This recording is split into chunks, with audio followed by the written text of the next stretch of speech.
Fala galera, voltando aí para mais uma aula de genética, continuação de linkage.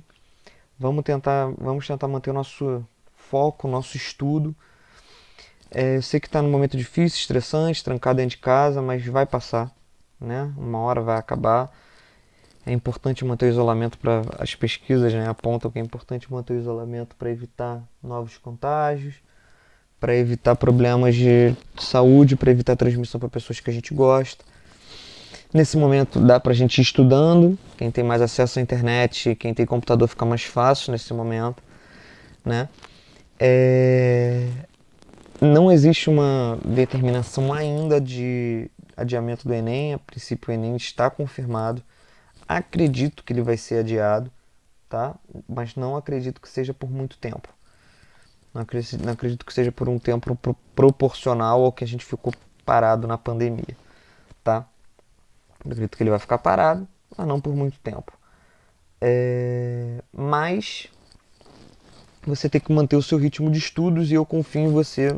Tira dúvida lá na plataforma, pergunta pra gente, entre em contato com os seus professores que você conseguir para tentar tirar as dúvidas, tá bom? Pra gente tentar o melhor resultado e a gente está aqui para ajudar você a chegar ao seu sonho. Então, vamos lá. Como é que funcionava antes do linkage, tá? Antes do linkage. Cromossomos se segregavam independentemente. Então aqui, ó, o Azão estava em um cromossomo, né, um alelo num cromossomo, Bzão em outro cromossomo. Esse Azão pode ir para uma célula, o Bzão pode ir para outra, segregar independentemente. Um não está preso no outro. Já o linkage representa que um cromossomo está preso, perdão, um alelo está preso ao outro. Então, para onde for o Azão, o Bzão vai ter que ir atrás, porque eles estão presos, estão unidos, estão pertencendo a um mesmo cromossomo. Aqui eles estavam em cromossomos separados, aqui eles estão em um mesmo cromossomo, tá? Então isso é linkage. Como é que a gente representa? Azão, Bzão, bota uma barra para botar o resto Azinho, Bzinho, que é o caso aqui que ele está representando. Azão, Bzão, Azinho, Bzinho. Tá bom? Uma disposição, como é que essa disposição dos alelos pode ser considerada cis ou trans, tá? Ah, tem a ver com questão de gênero, não tem nada a ver com questão de gênero, não viaja, tá? Eu já vi isso, eu vi muitas poucas questões perguntando sobre esse caso de cis e trans na faculdade, no ensino superior até pergunta mais, mas no ensino médio muito pouco, mas é muito fácil também, tá? Cis é quando você tem os dominantes em um cromossomo e os alelos recessivos em outro cromossomo, tá? Então repara, ó, o Azão e o Bzão estão no mesmo cromossomo, o Azinho e Bzinho em outro. Cis. Trans, quando você tem um Azão, ou seja, um dominante, e um recessivo no mesmo cromossomo.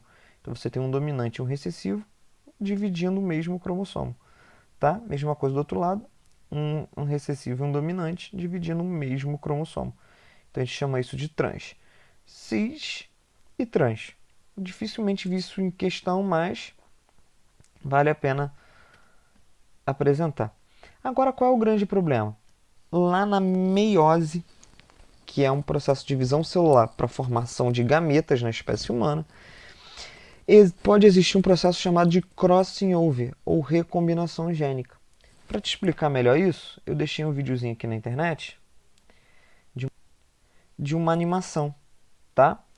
E como é que vai funcionar?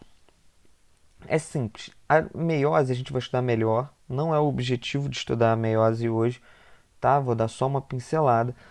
Mas a meiose ela é um processo de divisão celular que ela tem duas divisões, tá? Então o objetivo da meiose é de uma célula se dividir em quatro células com a metade do número de cromossomos. E que esses cromossomos sejam diferentes, tá bom? Para que esses cromossomos sejam diferentes, acontece um processo muito importante, que é o crossing over. O que é isso? Aqui está representando um cromossomo que veio de seu pai, aqui um cromossomo que veio da sua mãe. Vinícius, por que eles estão assim iguaizinhos? Porque na verdade o cromossomo seria só uma perninha dessas. Só que, como está numa divisão celular, ela precisa duplicar essa perninha. Então essa parte aqui é uma cópia dessa, ou vice-versa, né? E aí a gente chama isso de cromátides irmãs. Quando elas estão unidas, a gente diz que é um cromossomo com duas cromátides. Tranquilo? Mesma coisa do outro lado. Então, esse daqui seria o cromossomo que você recebeu do seu pai, isso aqui é o cromossomo que você recebeu da sua mãe, tá? E eles vão se separar, se dividir. Primeiro eu vou fazer o videozinho, vai colocar a animação, se não acontecesse o crossing over, tá? Só para você poder entender. Ó, pareamento dos cromossomos homólogos, beleza? Um cromossomo se aproxima do outro. Depois tem lá toda a maquinaria celular e vai acontecer a divisão celular. Os centríolos vão se mover, você que já estudou meiose vai ver, vai entender. Você que não, fica tranquilo porque vai ter uma aula específica de meiose, tá? E aí eles estão se dividindo, ó, cada cromossomo foi para uma célula independente. Primeira divisão celular.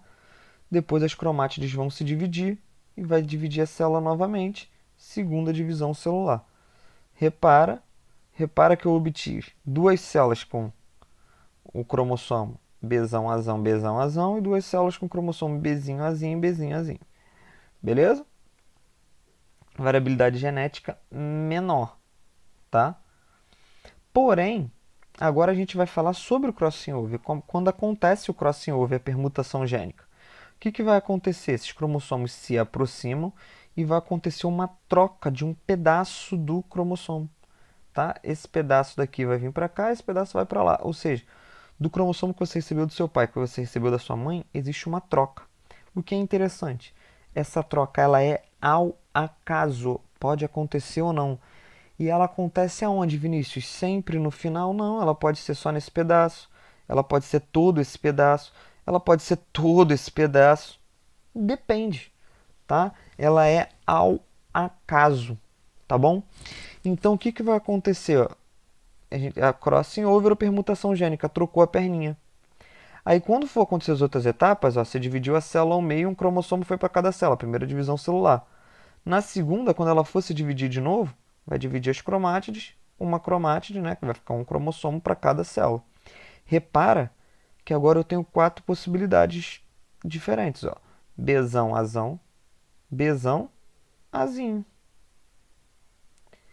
Azinho, Bzinho, Azão, Bzinho, Azinho, Bzinho. Então eu tenho quatro possibilidades diferentes. O que é interessante, esses dois cromossomos aqui, eles eram iguais antes do crossing over. Então a gente diz que eles são parentais. Nos cromossomos que aconteceram a troca da perninha, a gente diz que eles são recombinantes, tá? Recombinantes onde teve a troca da perninha, onde não teve a troca da perninha, parentais.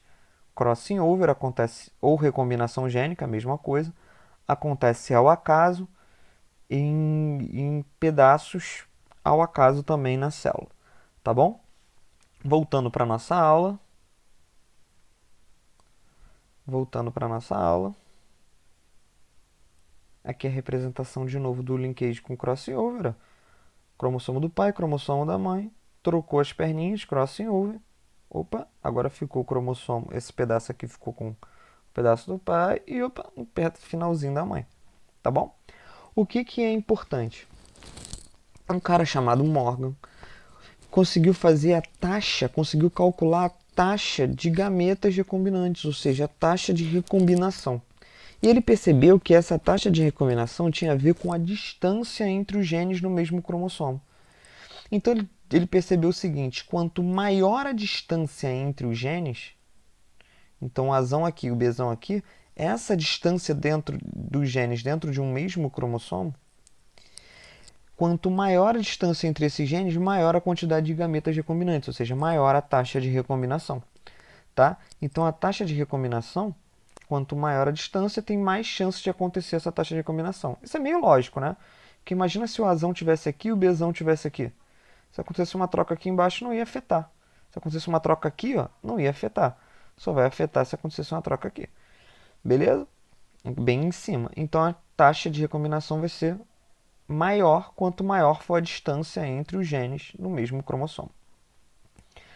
Segunda coisa que ele conseguiu determinar.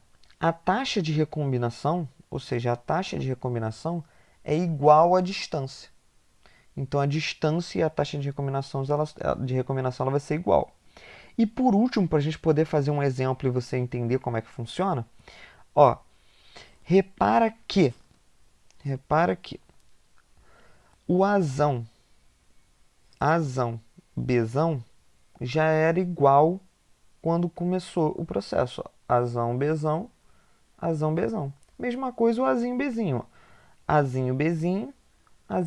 Eles já eram iguais antes de começar o crossing over. Então a gente chama eles de parentais, tá? O azão, Bzinho e o azinho, Bzão, eles são diferentes de quando começou o processo. Só surgiram devido ao crossing over. Então a gente chama eles de recombinantes, tá?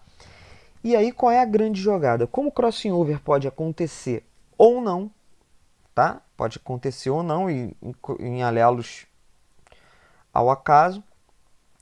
A taxa de proporção dos parentais sempre vai ser maior do que 50%. Vai ser os maiores. E a taxa de proporção dos recombinantes vão ser os menores, vai ser menor do que 50%. Tá bom?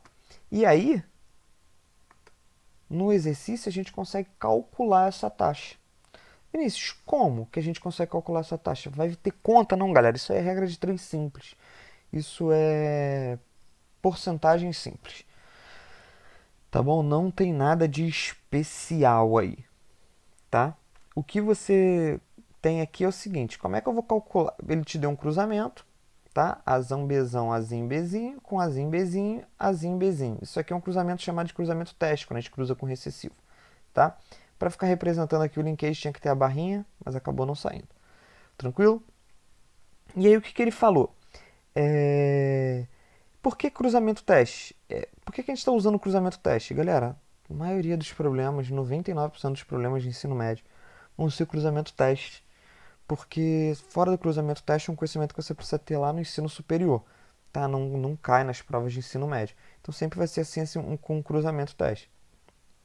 E aqui ele te deu as gerações de filhotes. Como é que nasceram essas gerações de filhotes? Como é que eu vou calcular a taxa de recombinação? Ou a distância entre os cromossomos, que vai ser a mesma entre os alelos no mesmo cromossomo? Primeiro eu tenho que achar os recombinantes. Lembra que eu falei no outro slide? Os recombinantes ele tem sempre um número menor, porque pode acontecer ou não. Então quais são os que apresentam um número menor aqui? O azinho, Bzinho.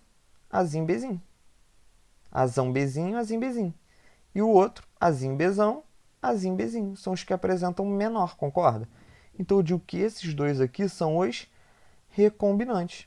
Eu vou somar esses recombinantes. 98 de um com 102 do outro, tá? No caso 200. E vou dividir pelo total de descendentes. Se eu somar todos esses aqui, 903, 98, 102, 897, vai dar 2.000. Então eu vou pegar o número de recombinantes, 98 mais 102, e dividir pelo total, 2.000. E multiplicar por 100. Quando eu fizer isso, eu vou achar uma taxa de proporção de 10%. Ah, Vinícius, eu posso fazer regra de 3? Pode fazer regra de 3, daria na mesma. Então você acha o número total. O número total era 2.000, somando tudo 2.000. Então 2.000 é 100%. 2.000 é 100%, assim como 200 é x. Multiplica cruzado, acha lá, vai dar na mesma. Tá? Regra de 3 simples para achar porcentagem, não tem nada demais. A única jogada aqui é descobrir quem são os recombinantes. Os recombinantes são os que aparecem menos. Tá? E aí o que é importante? Esse resultado pode ser expresso em porcentagem, 10%, tá? Mas existem outras unidades, como por exemplo, você pode colocar do lado 10 UR, unidades recombinantes, tá? 10 unidades recombinantes, 10 UR, daria na mesma. Ou poderia aparecer na prova 10 morganídeos. Morganídeos é uma unidade em homenagem ao Morgan, que foi o pesquisador o cientista que realizou essa pesquisa. Tranquilo? Espero que tenham curtido, galera. Valeu, até a próxima. Qualquer dúvida, manda para mim.